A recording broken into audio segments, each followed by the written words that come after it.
So putting everything, all my college tuition on a credit card. Wait, you put all your college tuition on a credit card? Yeah. Why? Because I did not want to pay for a loan. And I said, oh, you get 1 year without interest. I'm just going to do it this way. My name is Sarah Sugar. I am 30 and I hail from South Florida. Awesome. And what do you do for a living, Sarah? I am a model by, I guess, weekend and Japanese teacher by weekday. And how much do you make a year doing each of those things? Oh my gosh, it depends. The better year would be around 15, thanks to after COVID-19, it's been 10 or under, 10,000 or under. What's the split? 15,000 a year or a month? That would be a year. A year. Okay. And what's the breakdown between being a Japanese teacher and the model? What's the breakdown if it's 10K a year right now? Yeah. Okay, what's the breakdown? Now it's, I guess you could say 80% teaching and the rest income from modeling. Pre-tax, post-tax? That is post-tax. So you're paid W-2 wages for your teacher. Is that hourly pay? It is per student pay, but yeah, hourly. So each student picks a packet and that's how I get paid. So right now, teacher, $8,000 a year, model, $2,000 a year. How many hours a week are you working right now? Oh my gosh. Let me think. 6 hours a day. 6 hours a day on average. 5 days a week, 7 days a week? 5 days a week. I mean, you're making like $5 an hour. That's what it feels like, yeah. I mean, if you work 6 days or 6 hours a day, 5 days a week, 52 weeks of the year, that's a little over 1,500 hours. I mean, comes out to be about $6.40 an hour after taxes. Yeah. Okay, so that's the base. What do you rate yourself then on your financial situation on a scale of 1 to 10 right now? What would 10 be like? 10 is picture perfect. You are comfortable saving and investing. You are the shining glory of a financial situation. I'm like a 4. I think a 4. I think a 4 is being generous. I haven't dove in your debts and assets yet. Right.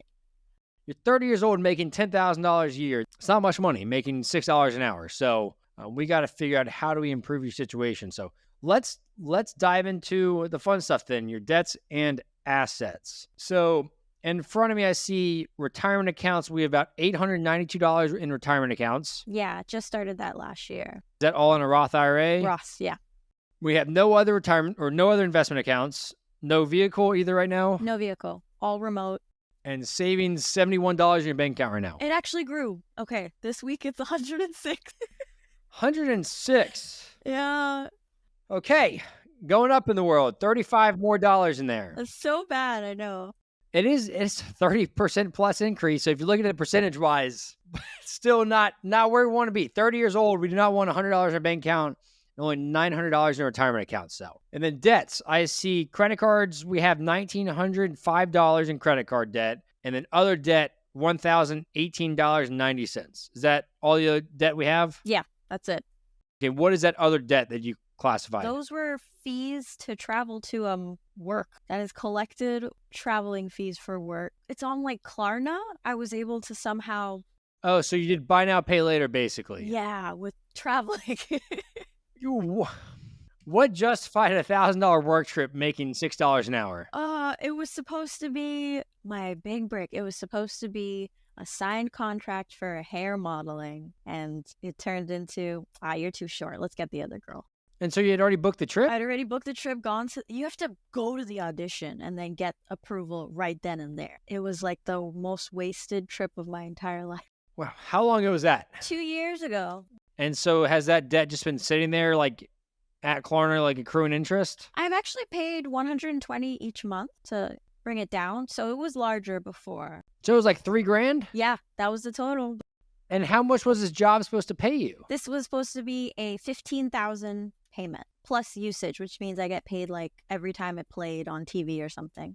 I understand wanting to go for gold there, but financing $3,000 for an audition for a role is hopefully a lesson there that, hey, let's not do that moving forward.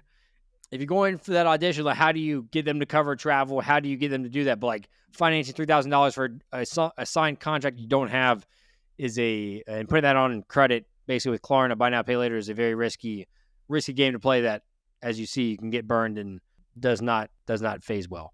Okay, so that brings total assets $998. Total debt, $2,924, which is net worth at negative $1,900 and some change. What does that number say to you at 30 years old? What did you do to deserve this? Shame. It says shame on you. But you know what? I feel like it's better than past me, who was a spender. I think I'm a lot less of a spender now. Okay, well, I guess we'll find out here in a little bit. We're going to dive into your actual finances and monthly transactions, see where that actually is.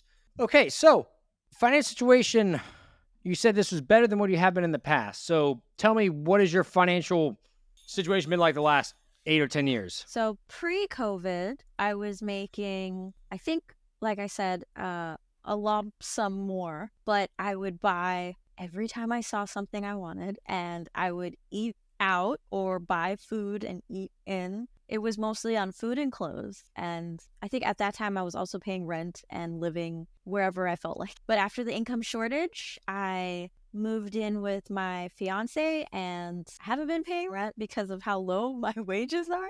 But I have been trying to learn new skills to get a better job, so I wouldn't be in this situation for long. Okay, so what about the debt situation the last 10 years? How long has this credit card debt been going on? The Klarna, you said, has been going on for 2 years. It started maybe 2024, entering college late. So putting all my college tuition on a credit card and then charging the credit. Wait. You put all your college tuition on a credit card. Why? Because I did not want to pay for a loan. And I said, oh, you get 1 year without interest. I'm just going to do it this way. And what was that amount? They were nice about it. It was $6,000 in increments. So they would charge $6,000 and then they would charge it again and again.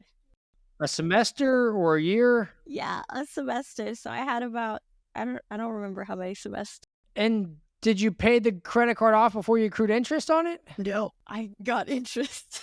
So you got destroyed. You said, okay, I don't want to take out student loans that the interest doesn't start till 6 months after graduation. I'm going to try to use a credit card, and then I get to play with 20% plus interest rates when I don't pay this off in full. Who taught you that? Who told you this was a good idea? Nobody was guiding me in money. They were like, oh, you want to go to college? You pay for it. Have fun. Okay, so how much in total credit card debt did you rack up with college? Was this for 4 years? Like, was it $6,000 a semester for 4 years? So $48,000? 4 years. I think it was only 35. Thankfully, somewhere through I got grants that paid for a little bit. And did you pay for some of it along the way? Or like when you graduated college, how much credit card debt did you have? When I graduated college, I only had $3,000 debt. Okay, so you were paying it off pretty fast. I think I lost weight because I was only working to pay off the debt at that point.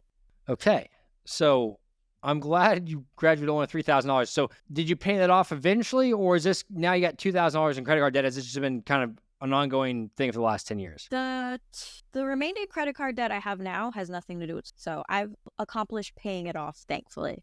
Okay. And so how long has this $2,000 credit card debt been around? For about 3 years. Yeah. Okay. So right about around the same time as the Klarna. Yeah.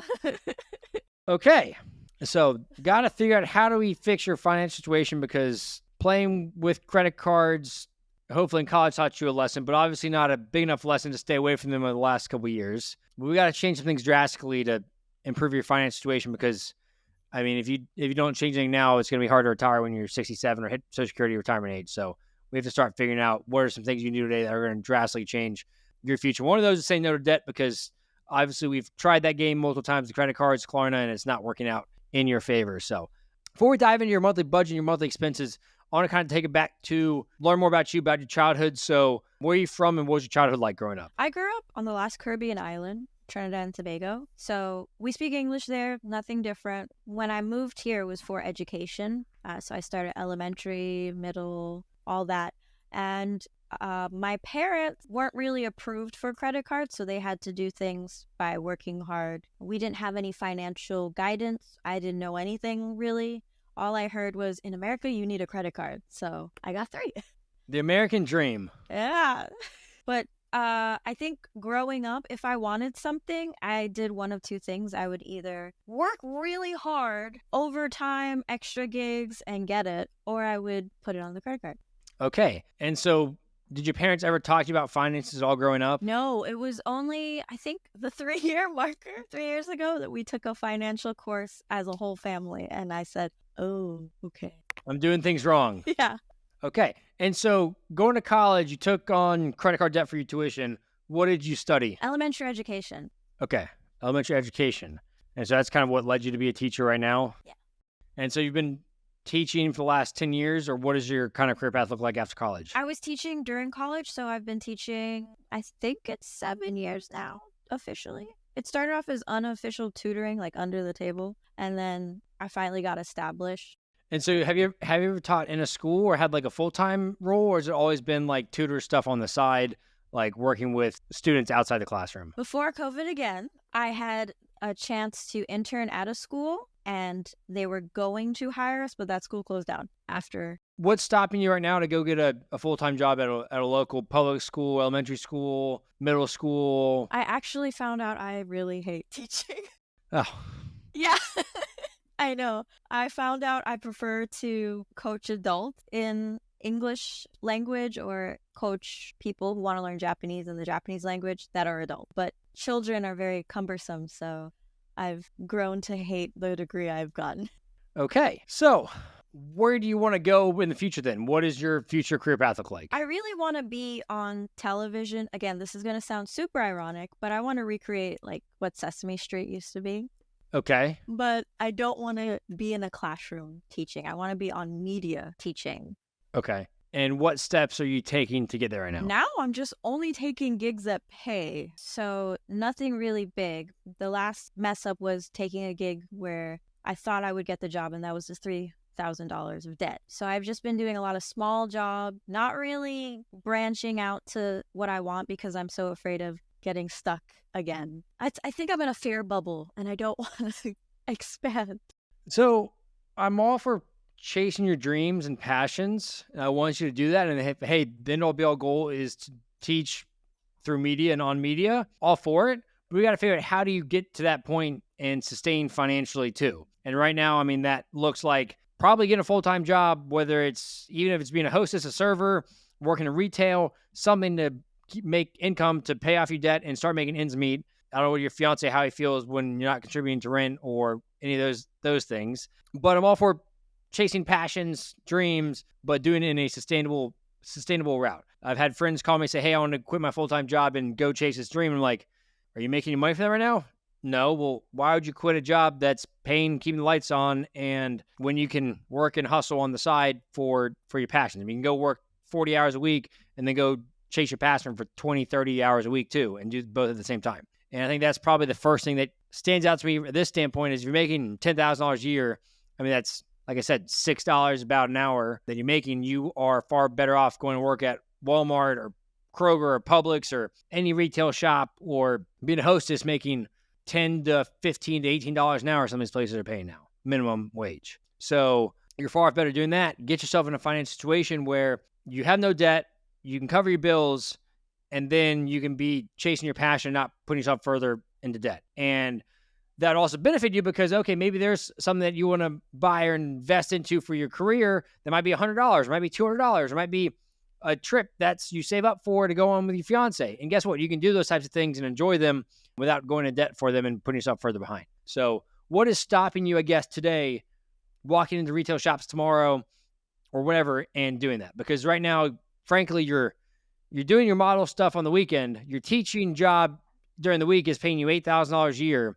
You are a million times better off going to work in a retail shop making $10 to $15 to $20 an hour than doing your teaching job right now. And you said you hate teaching, so like, why continue doing that? So recently, I've been getting more adult students, so I'm on that tug of war. But you're not making any money. That's the issue. You hate teaching people, well, I guess mainly kids, and you're not making any money. Yes, if you're getting adult students, you enjoy that more, then go see if you can start teaching or doing something at a community college near you by you and help there. Get a job at a community college if you want to be around education.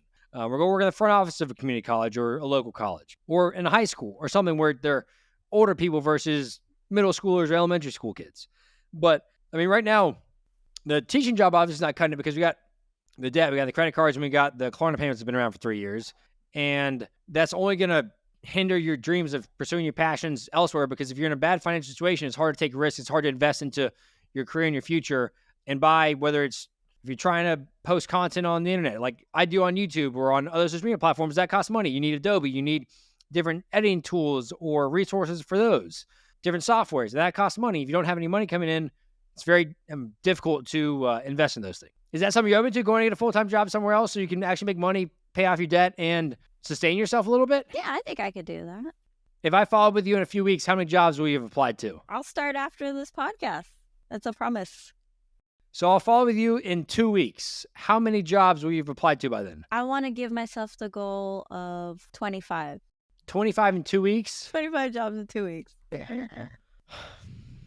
I was going to say at least like 30 or 40 a week. But if you want to, we can set the bar low at 25 and see where you land. I'm being realistic on the terms of I don't have a car. So public transport is going to be my buddy. Does your fiance have a car? No, he's a remote worker. Okay. And you live within walking distance of any shopping centers? Yes, about 10. Okay. Retail, like malls, retail malls, restaurants, fast food places? Supermarkets and a lot of nail salons.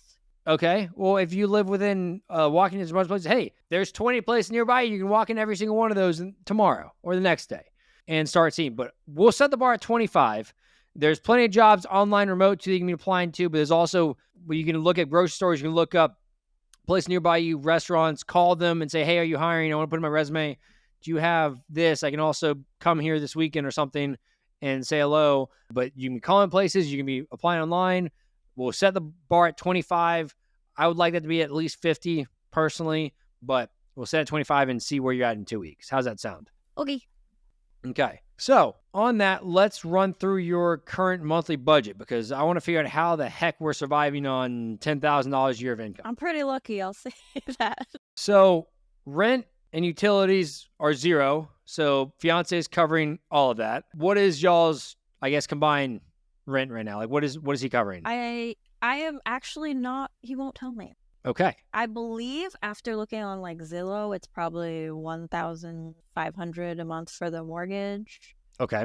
So $1,500 for, is it rent or is it mortgage? Mortgage. So he owns a house, and then you got utilities, maintenance, everything else that he's paying for. So probably it just will add on another $500 because we're in Florida, so everything's expensive. AC, you got to have the AC cranking in the summer, so probably $2,000 a month at least he's paying. And then you put on here, you put car insurance $24 a month and car payment $72 a month, but we don't have a car. So I rent cars to go to actual paid bookings, and I have to buy insurance because I don't have, out of my own safety.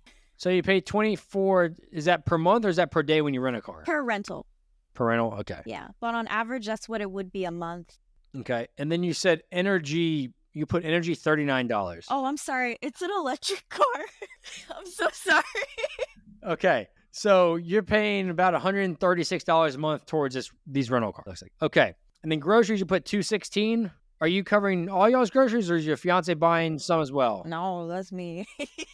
Okay, so he's got the mortgage and house stuff. You've got the groceries. So put your total necessities $352. You have $7.99 for subscription, $111 for gifts and donations. Where does that number come from? That is for religious donations. Okay. I'm all for tithing if that's what you want to do and believe in.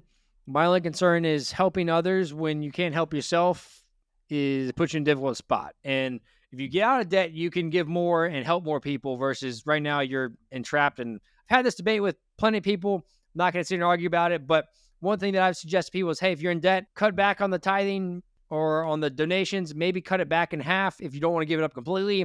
But that frees up $50 more a month that can go towards paying off your debt. Don't go spend that money. Definitely don't do that. But if you can go and use that extra money or even the whole $100 and allow you to pay off the Klarna debt faster or the credit card debt faster, hey, guess what? When that money frees up, then you can not just do the $100 a month, you can do $200 or $150 because it frees up a lot more room in your budget and then you don't have debt. You're not tied down by that. That is what I personally suggest people to do.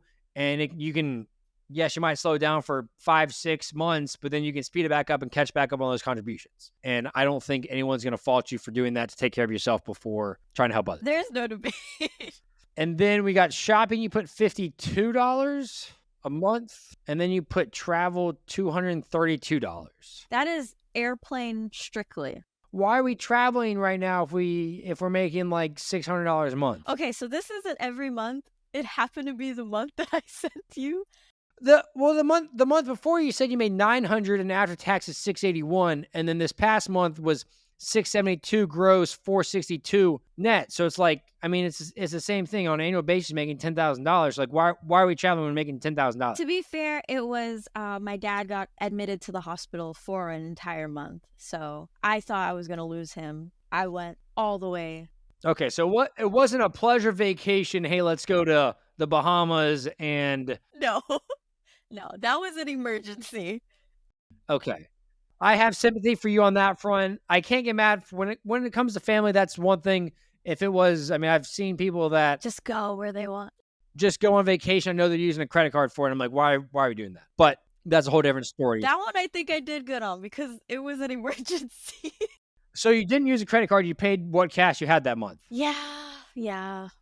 Could be worse then, and a cause to go see that. Okay, so looking at this, and then you have your minimum payment on your credit card looks to be $150 a month, and then your other debt $127. So the Klarna. So in theory, like I said, if you cut down the donations $100 a month, pay out this debt faster, you'd have $277 more a month that you could allocate towards donations, that you could allocate towards investing, that you could allocate towards whatever, just based off your current expenses. So that puts your total expenses between what you gave me and your debt payments at $1,033 a month. But I'm assuming the traveling is not every month. It was just the 1 month to go see your father. So if we remove that from the equation, technically about $800 a month is where you're spending land. Yikes.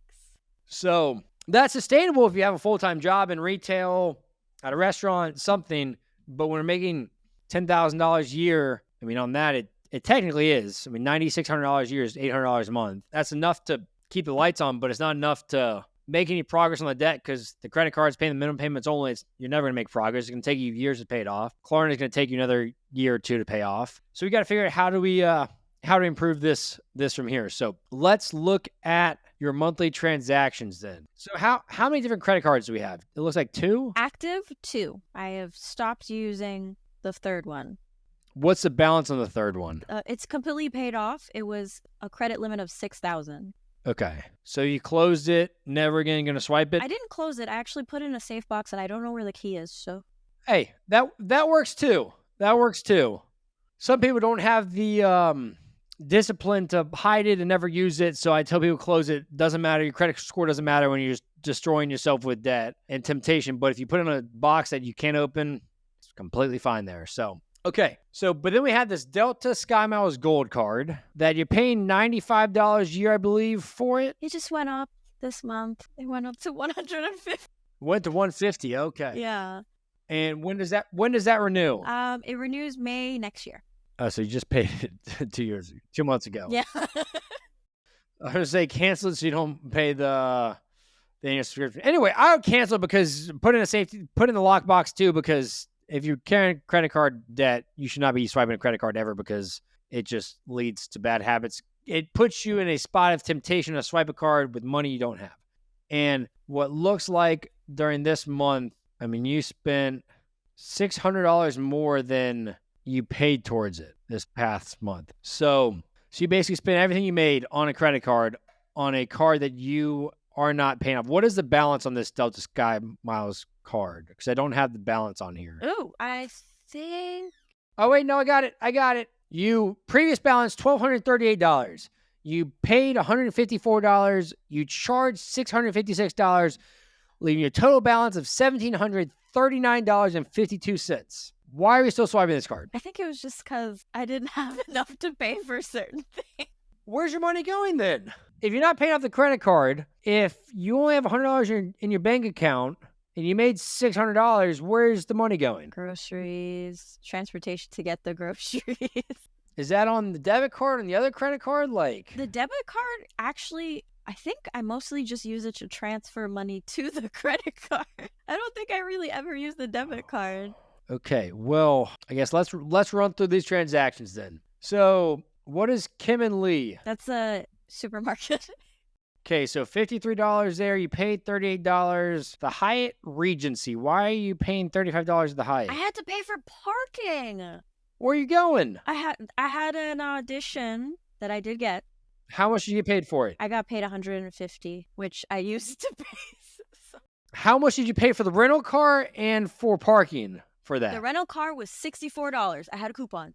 Okay, so $64 plus the $35 in parking. Plus, I think it was $15 of insurance. Okay, so you're basically at $115 for $150. How long was this excursion? It was 6 hours, 12 hours? a 12-hour thing because you had to pick up the rental. So made $150, had $115 expenses, is $35 in profit if you are keeping track of your expenses for business and you're able to write it off at the end of the year. I do. I still have it. Yes. As long as you keep receipts. So you made $35 over 12 hours. So you averaged under $3 an hour in before taxes for this job. Does that make sense to be doing those jobs? I feel like it does because I got 2 gigs from it. I got 2 other jobs from appearing at that job. Were they more profitable gigs than $3 an hour? How much are we talking? One is $150. The other one actually gets paid this month to me. And I think that one was $200. With the same $115 in expenses? Oh, they're all here. They're like in the same city. But you still have to rent the car, don't you? This time, that time was because it was in Orlando. So I had to drive 3 hours out to get there. But thankfully, the people that were there are local. So I just have to pay $5 to take the bus. Okay. I guess if you got 2 jobs fit, might be worth it. But still, with your modeling stuff, with your teaching, making $3 an hour or $6 an hour, whatever the average is just you're a lot better off finding other work that you can take the bus to every single day and make $12 or $15 an hour. We got Publix on here a few times. Supermarket. You paid $39 for e-tolls. So this is another expense with the car. Yeah, everywhere you drive here is a toll. So is that on top of the $115 for that one outing? Yeah. Okay, so that one outing cost you $115 plus the $40 in tolls. So it cost you $155 to make $150. So you actually paid $5 for 12 hours of your time. That's a bad ROI. Okay, Sunrise Management. That is also a supermarket. Yeah, that's a supermarket's name. Apple Pay, Lyft, travel insurance, your Delta flight, it looks like, for the 226. More Lyft, more rental cars for $38, Lyft for $16. Okay, so most of this was... Wait, you told me you paid cash for your dad's flight. You put this on your credit card and then didn't pay it off. I did pay it off. I transferred the money from the debit card immediately after, but it looks like it on there. I don't know why. You made the payment on June 14th for Delta, and by the end of this statement on June 22nd, there's not any payments on here. Maybe I did it to the wrong account. I'm really bad with this, but I know that I paid it off because they said it was fine. Well, I mean, I'm telling you, your budget or your balance went up at the end of the statement period. It went from $1,200 up to $1,700 for the month. Oh, I think I paid it the following month. She paid it the following month. Wait, I'd have to look that up. Okay, so that's one thing, too. We'll talk about simplicity. Having 3 credit cards, a bank account, unneeded complexity. Simplifying it down will make your life so much easier. We'll talk about that in a second. The other credit card has a balance of $400, minimum payment of $40 a month, and you paid $100 towards it last month, and you spent $48 and got charged $10 in interest. And your $40 in transactions was Amazon for $19 on May 27th. Do you remember what that was? Yes, that was, you could call it like school supplies. I thought you teach remotely. I do. I had to buy new, what is it called? It's like Post-its? Post-it notes? Okay. And then you had another one for $19 on May 31st. So it's 2 $20 transactions. Okay, I bought student material because they couldn't afford to get their material. How are they affording to pay you then? Their parents pay for the whole package, and then I kept asking them, "Why haven't you done your homework?" I can't buy the material. they can't afford to pay you a living wage either. I felt very bad. I really wanted them to learn, and I didn't want anything stopping them. You have a good heart. I will say that. But finances are not your forte, which we got to figure out how do we simplify this to make this easy for you to understand and to put yourself in a better situation. Okay, so now debit card. Your balance to start this was $14. And this statement was from May 21st to June 20th. You had $1,400 come in during this time period, and you had $1,400 leave during this time period. So your ending balance was $7.85 on June 20th. So you're telling me in the last 20 days, your bank's gone up $100? I think I asked my fiance for help with groceries at one point. Okay. So you have a couple transfers in from PayPal. Looks like you get paid from PayPal and Zelle. You have a payment to American Express for $227. No, this was before the plane ticket. This was May 28th, and the plane ticket was June 14th. Another American Express for $500. So you paid over basically $100 towards your $700 towards your credit card in May, and then in June you swiped $600 and only paid $100 towards it. So you're making progress, and then you kind of backtracked. What is FID BKG SVC LLC money line? That's Fidelity. That's the Roth. Can I give you a piece of advice? Yeah. Don't invest when you have credit card debt. I've actually been trying to call them to stop the auto, because it auto transfers every month to let me just manually do it. Can you not do it on your computer? No, because it keeps timing out. And it'll say, error has occurred. Please call 1-800 blah, blah, blah, blah, blah. Okay, well, you need to get that under control, because when you invest, do you know why you don't invest when you have credit card debt? Okay, so the S&P 500, for example, is kind of what a lot of people use to track the average return of investments. So if you invest in index funds that track the S&P 500, your average return each year is about 10%, historically over 30 years. Some years it might be 20%, other years it might be 5%, other years might be negative, but the average of the last 30 plus years is 10%.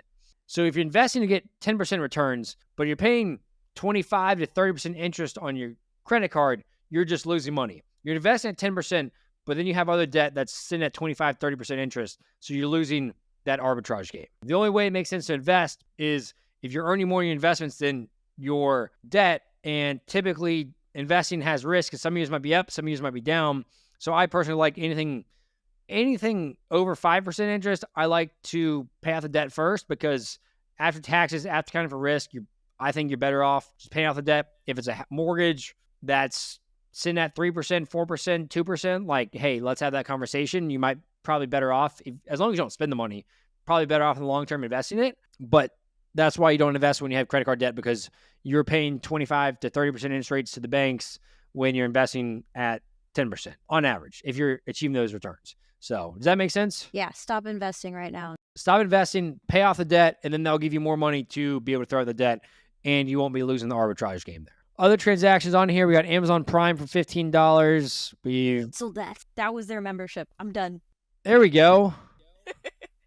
Yeah, most of these are PayPal. You, I guess, have Zelled some people. I'm assuming some of these might be your fiance back and forth or friends. I'm not sure. But so most of this money that went out the gate during this month was credit card debt. So, or at least $700 something, another $30, $127 to Klarna, another $100 your credit card debt. So you're making some progress towards credit card debt, but then we backtracked in the following month. It looks like on the Delta statements at least. So, okay, that is where your money's going. You're not spending crazily in terms of on the Delta, we did have like the plane ticket to go see your father, but there's groceries, the car rentals, but obviously some of that stuff does not mathematically make sense. Like I said, the paying $155 to go make $150 is not a good spot to be in. So we got to figure out, how do we get you to a spot where you want to be when you're 65 or 70 years old? And are these conversations, do you have money conversations with your fiance at all? Yeah, but once it starts getting very mathematical, my eyes glaze and I have no clue what's happening.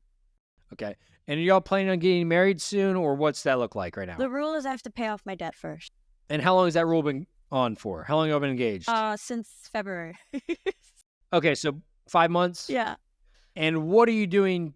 Because it doesn't seem like you're in a rush right now to do that. To be fair, I have been starting to study a new trade. So I've been learning programming in Python so I can kickstart some kind of other job, because all the jobs I've been seeing are for developers and Python coders and stuff like that. And I remember learning it in high school. So let me try and refresh and get on that boat maybe. I mean, definitely there's a lot of demand for software developers out there if you can do it and do it well. I don't know how long that learning curve is. I'm not a developer myself. I know a bunch of developers, but I know they've been doing it for years. So I know there is obviously like a steep learning curve with it to get comfortable and have a good, be able to build a good product. But that is good. You're looking at what are some different skills you can pick up and do to drive income or get a higher paying job. That doesn't solve the now problem. That doesn't solve, hey, I need to get out of debt so I can get married. And so really it comes down to how bad you want to get out of debt, how bad you want to get married. And right now, I guess what I would do if I was in your shoes is a few things. One, we need to stop credit cards. I don't care if it's your Delta. I don't care if it's your Chase. I don't care if it's one you locked away. Lock them all in a box, cut them up. I don't really care what you do. I don't care if you cancel them and your credit score tanks. I really don't care, because your fiance has a house right now. If you can't, I guess if something happens and y'all break up, if your credit score could come in handy to rent a place, but at least lock your cards up, give them to your fiance and say, hey, do not let me use these, hide these, put them somewhere where I can't find them, throw them in the attic, bury them in a hole. I don't care. That's the first thing you do, because right now you're spending money you don't have. I don't care if it's at the grocery store. I don't care if it's obviously the traveling with your dad is one thing, but the rental car is stuff like that where it's not mathematically making sense to spend money on. It only allows you to spend money you don't have. And if you have to operate on a cash basis, guess what? You got $100 in your bank account. You're not going to go spend $100 at the grocery store. You're not going to go spend. You're going to be a lot more mindful and thoughtful of the stuff you spend money on. And so I would stop all credit cards, and that also simplifies you down. You don't have to track across 3 different credit cards, understand how much money am I spending every single month. When you have 3 credit cards and you have a bank account, you have 4 different places where you have to add up your transactions to understand how much money did I actually spend this month. And that makes it very difficult, more complex. And you already said you're bad with numbers. You're not good at this. So how do we simplify it down? How do we make it easier for you? And it's by having one single account where money comes in and money goes out. So worst case, you just look at the summary on a bank statement. And like the summary in your current bank statement says, hey, you started with $14, $1,400 came in, $1,400 came out, left with $7. So at least from that, know this is how much money came in, this is how much money is spent. This current statement, though, since your debit card and you have different credit cards, you don't know how much money is spent on these different credit cards, because you only see the payments going out to the credit cards. You don't see the payments that haven't been paid off on the credit card. So does that make sense for simplifying it down? One account, don't use any credit cards. That will help you drastically make you think about things. Number 2, getting your income up is the only way to pay off this debt. You're not going to make any progress paying the minimum payments on the Klarna or on the credit card. The credit card will take you, actually, let's look. Payoff calculator, because I don't have the summary on here, but we can use a little debt payoff calculator. We'll assume a 20 credit card. There's $1,900. We'll say 26% interest rate on it. It will take you 15 months to pay off your credit card. 15 months. According to this calculator, I just whether it's accurate or not, I don't know. Quick little Google, I did a calculator. So about 15 months to pay off your credit card. That sounds about right. And that depends on the interest rate. If the interest rate's 29%, it might take more, 16 months. So do you want to get married in 16 months from now or in 24 months from now? Earlier. Okay. So we got to figure out income then to pay this off. So my second suggestion is we got to find a job. I don't care if it's online remote work that you're applying to on different freelancing sites, or jobs online that are customer support, or something that fits something you can do. I mean, you sound like a smart, intelligent person. I just met you an hour ago, but you seem capable to help people with online customer support or emails or something, admin work that just doesn't take technical skills, doesn't take you to be a software developer to do those types of things. So find jobs like that you can apply to that are remote, that you can do the comfort of your home. Apply to 20 of those a week. They're probably hard to find, might be hard to get, but build out your resume, start applying to these jobs, and see we can get work doing that. At the same time, you got to find jobs in person, retail, restaurants, grocery stores, and go into all those and see who will pay you, who hire you, and go to as many places as possible. Apply to at least, in my opinion, at least 25 jobs a week. I would say more, because it's a numbers game at some point, because there's so many different people applying to different jobs. It's a numbers game. So the more jobs you apply to, the better chance of success you have, because it might just take that 50th job that week to find the right opportunity. But if you can get a job paying you $15 an hour, and even if you just work 30 hours a week doing that, you'll be making $1,800 a month, basically. Yes, before taxes. So if we account for 20% tax rate on that, I mean, bringing home $1,500 a month working 30 hours a week. And that is the same amount of hours we're working right now as your teaching job, but you're making 2 to 3x more money. And so if you keep living like you are right now with spending only $200 on groceries, not traveling every single month, you're going to have $700 left over each month that you can pay towards the debt. So you can pay off the Klarna basically in a month and a half and then pay the credit card off another 3 months. That sounds a lot better, getting married, being debt-free in 3 to 4 months than 16 months from now, doesn't it? Does that motivate you to get a job and find one that you can pay off your debt faster? Yeah. Have you ever looked at those numbers before? Like how do I pay off this debt faster? What is my realistic timeline to pay off these credit cards if I'm just paying the minimum payments? I don't even know where to start when I try to look at those numbers, honestly. Okay, well, I'll send you some resources on it, and I can send you a screen recording. Hey, this is what it looks like if you pay the minimum payments only. This is what it looks like if you don't. So just to show you some overviews on that. But that being said, that shows that, hey, getting a job that pays you a living wage, that gives you margin in your budget to pay off the debt, you can be debt-free in just a few months. If you work 40 hours a week versus 30 hours a week, I mean, bringing in $2,000 a month. And guess what? Klarna's gone after a month. Credit card's gone after 2 months. So you're debt-free in 3 months. And then guess what? You have an extra $1,000 a month to either, 1, start contributing to rent, or 2, start just saving and stockpiling so you can buy a car one day, or you can be investing. There's a lot of other things you can do with your money. While at the same time, hey, you can still chase your passions on weekends or with these modeling projects and jobs if that's what you want to do, and continue doing those, continue making some income from that, and bring in additional income. And the teaching stuff, maybe you can still do that still on the side too, and you work around your hours. If you're not working on a Monday or Tuesday, hey, you can still do hours during your teaching stuff that week. I personally wouldn't continue doing that if you get a full-time job because you're making $6 an hour and it's not worth your time if you can do that.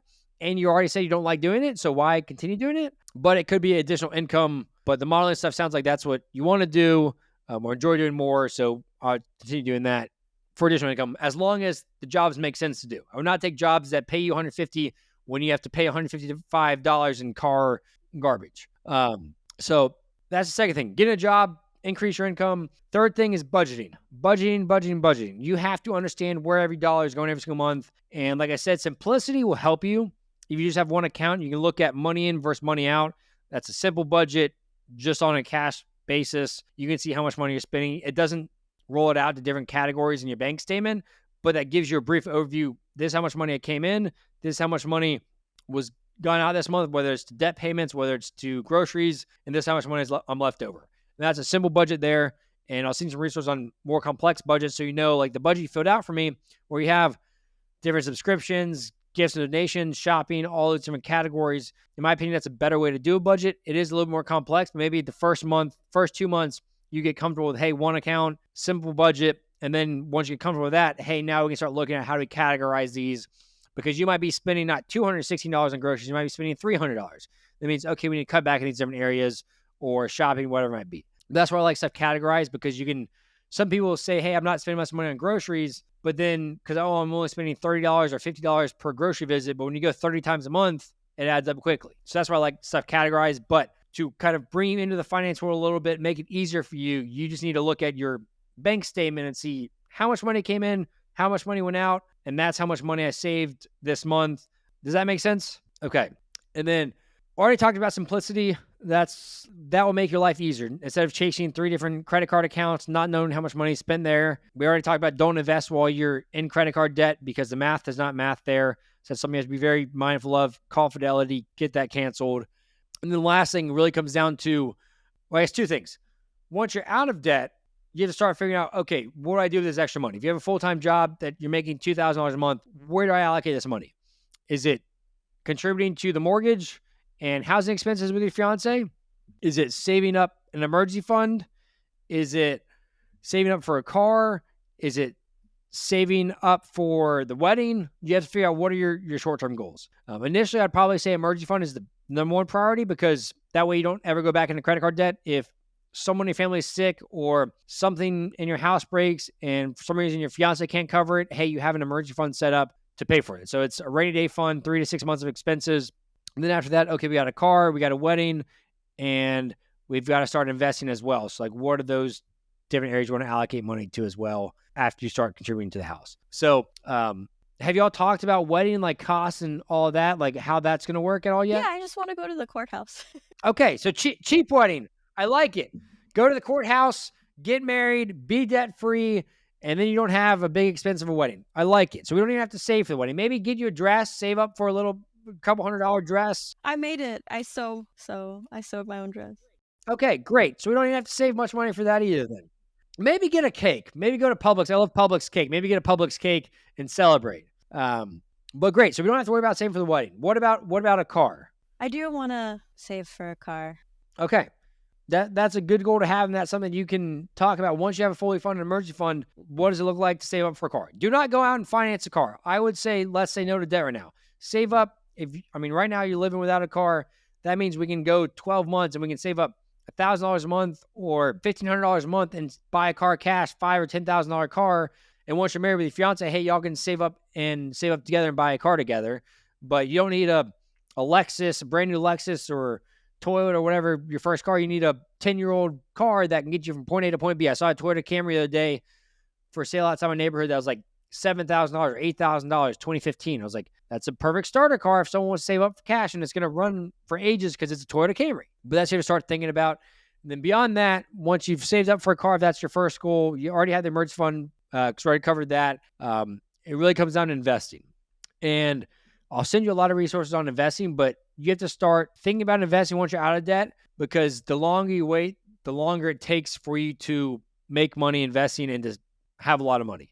And who knows where Social Security will be when you're 67 and 35, 37 years from now. So that means you have to start thinking about that sooner than later, because if you don't, then if you decide to wait till you're 40, 50, 60, it only gets harder to save and invest. So do you know much about investing right now? I was only told not to get a regular IRA, get a Roth.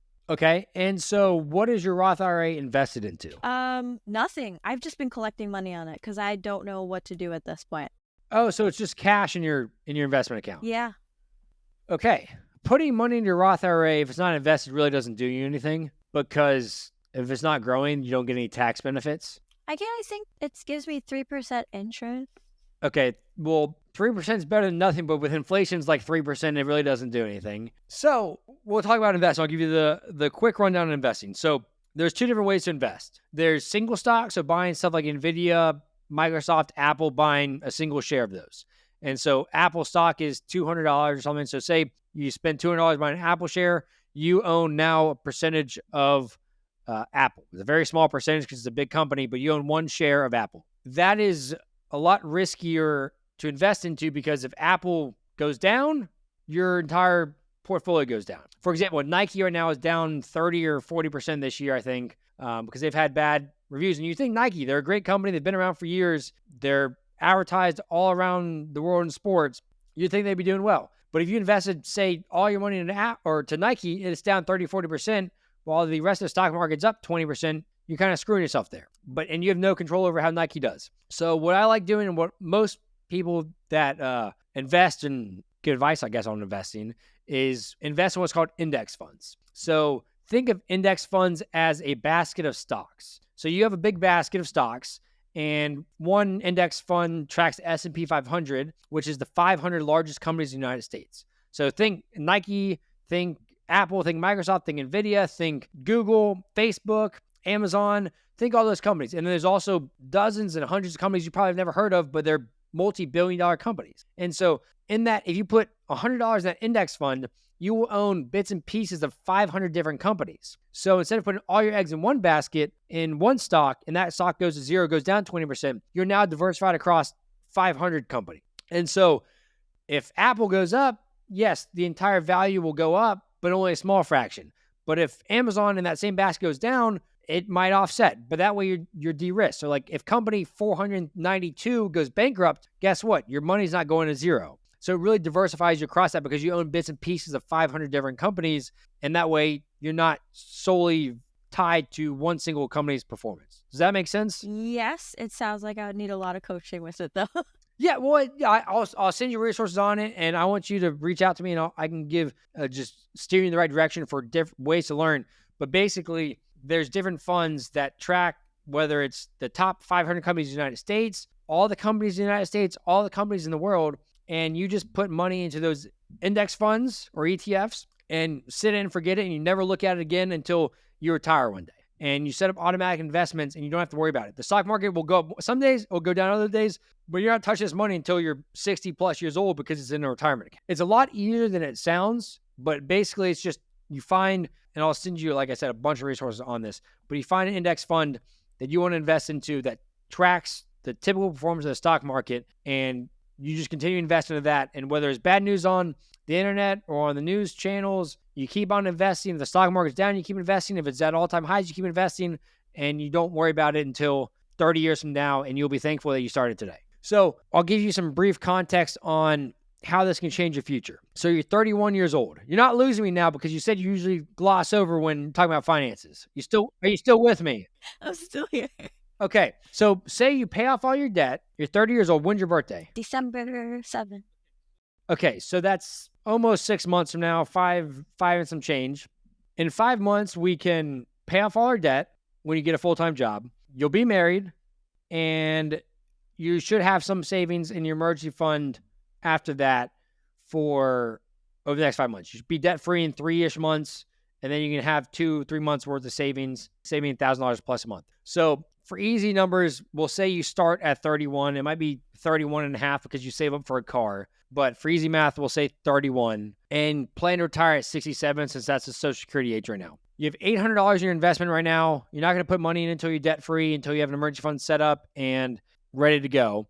But say you contribute to your Roth IRA every single month and max it out. So that's $7,000 a year, $583 a month. So if you pay off debt over $1,000 a month in the next couple months, you can easily invest $583 a month when you're debt-free, right? Okay. That means you'll put $7,000 in every single month between now and when you're 31 and you're 67. So you'll put in $7,000 a month for the next 36 years. Guess how much money you would have at age 67 if we assumed a 7% rate of return? A lot. Give me a guess. 100,000. $1.1 million. Okay. How's that sound? That sounds pretty good. That sounds like the new minimum, though, with the living costs. So what's better, having $1.1 million or having no money? The million. Okay. And this is just maxing out your Roth IRA. This is not saving and investing a dime on top of that. And this is accounting for inflation. So if typically the stock market returns about 10%, I've moved it down to 7% to account for 3% inflation. So we put it at 10%, then in theory, it's $2.5 million. So if we put it down to 7%, $1.1 million. So that's $1.1 million in today's dollars. You can still do a lot of things with $1.1 million today. Will that be enough to retire in 36 years? Maybe, maybe not. But you're currently living off of $10,000 a year. So if you have $1.1 million, you can definitely live off of $40,000 a year or $30,000 a year just pulling from that. So it's a heck of a lot better situation you are today.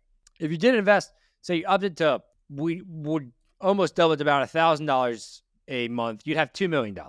So even better spot to be in. But isn't that cool? If you just by investing $583 a month for 36 years, you could retire a millionaire. Yeah. And if you're making $2,000 plus a month, you can do that. And guess what? This doesn't include your fiance. If you and your fiance together save $1,500 a month or invest $1,500 a month combined, then you'd have $2.9 million. Now we're talking. That's some big money. You can't sit here and tell me, $1 million isn't much, but what about $3 million? That's a cake a day. That's a lot of money. And so that goes to show if you start now, you can change your future. If you wait till you're 45, instead of 1.1, you'd have $367,000. Yeah. So if you wait 15 years, you're just hurting yourself. If you wait till you're 50, $230,000. Then I'll tell you, you're not going to be able to retire for $230,000. So that's why it shows, hey, you got to get after this today. One, so you can get married, because I want you to get married if that's what you want to do. And I don't want debt to be holding you back from getting married. Well, I think it's a great rule to have, be debt-free before you get married. I don't want you to just screw around and pay off the debt so you can't get married, because I think that's sad. Being married is great. And two, I want you to be able to start changing your financial future and trajectory by paying off debt, and then gives you money to save and invest. Do you have any questions on that? And again, I'll send you a bunch of resources, videos on that too, but while we're on here, what questions do you have about investing? So when I pay off the debt, do I go back to putting money in Fidelity? So pay off all the debt first, both a credit card and Klarna and say no more to credit card debt. Stop using credit card. After you do that, save up an emergency fund. So 3 to 6 months of expenses. So this is your rainy day fund. Whether you lose your job, if you had a car, for example, car tires or brakes or something go out, medical reasons, like if you had to go to the hospital and you had a $2,000 bill, you have an emergency fund. Or you have to go travel to see family because of an emergency. So emergency funds first after paying off debt. Typically 3 to 6 months of expenses. So if you're spending $1,000 a month, hey, you need $3,000 to $6,000. If you have a house, which your fiance, for example, owns a house, his needs to be more because guess what? An AC unit or a roof costs more than $3,000 to $6,000. So first and foremost, emergency fund. Once you paid off debt, have your emergency fund, then you have to figure out, okay, do I want to buy a car? I'd probably put the car before investing because if that helps you get to your job or more opportunities for a job, that would be a good thing. So maybe save up $5,000 or $10,000 for a vehicle with a fiance once you're married and buy a car within 5 to 6 months. Once that's set up, or if you decide, hey, we're not going to get the car, screw it, we're just going to keep public transportation, then yes, I'd go into investing right after that. So pay off debt, emergency fund, and then car, and then investing is the order I would do it. You can skip the car if you want to. That's your decision. Just don't go finance a car. No, I don't want to pay for anything else. I really don't want to. So does that make sense, kind of the process there? Yes. Okay. And then, yes, taking advantage of your Roth IRA is a great thing to do. Whoever told you to do Roth IRA, great advice. Because then, guess what? When you take the money out, you don't pay any taxes on it. So it helps you in the long run there. So any other questions? Awesome. I have a question for you. So what do you think the biggest financial mistake you've made in your life is? Applying for a credit card? To put your student loans on? Yeah.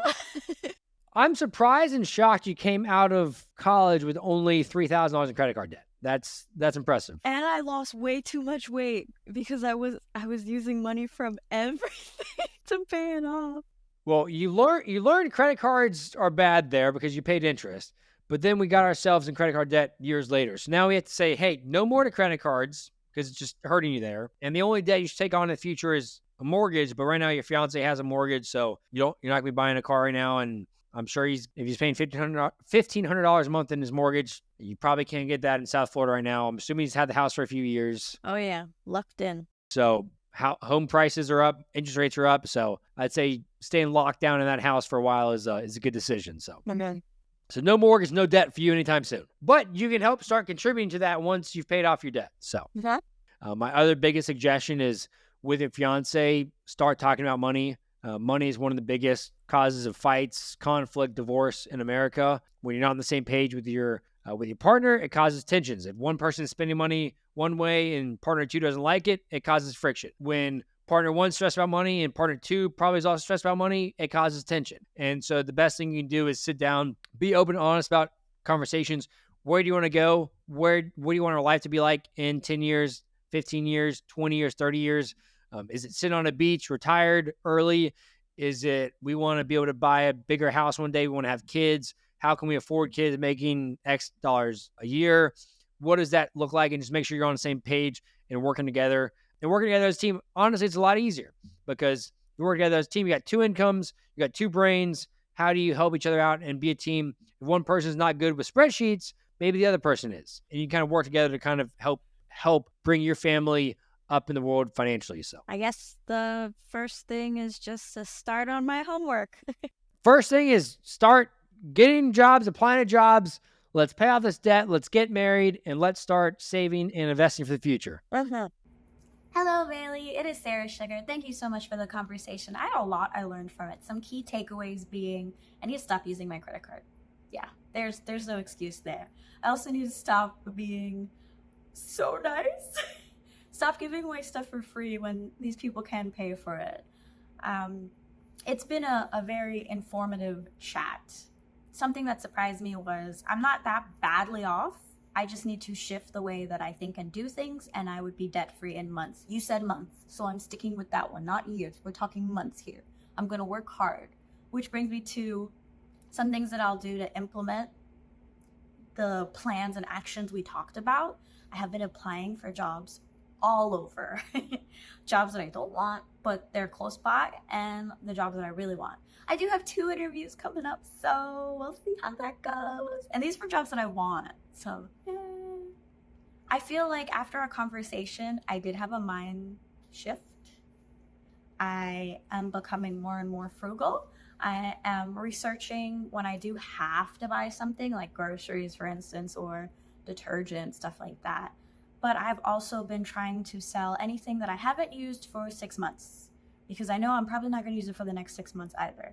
So that side hustles I've been doing like crazy. I made $200 on side hustles this month so far. And I'm like, let's keep at it while I'm still working the other job and looking for work. I feel like in the next 30 days, I really want to try my best to land a job, but if not, I'm still going to keep applying. I also want to be in the 1,500 death bracket, so anything that or below, because in the 90 days, I want to be under 1,000, like 999, if not debt free. I also want to land a job in those 90 days. I hope I can get that. I want to have paid off the big credit card, so I'll just have like Klarna left.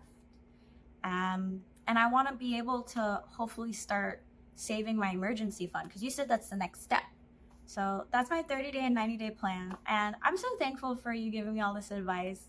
I hope to impress you with more results in the future.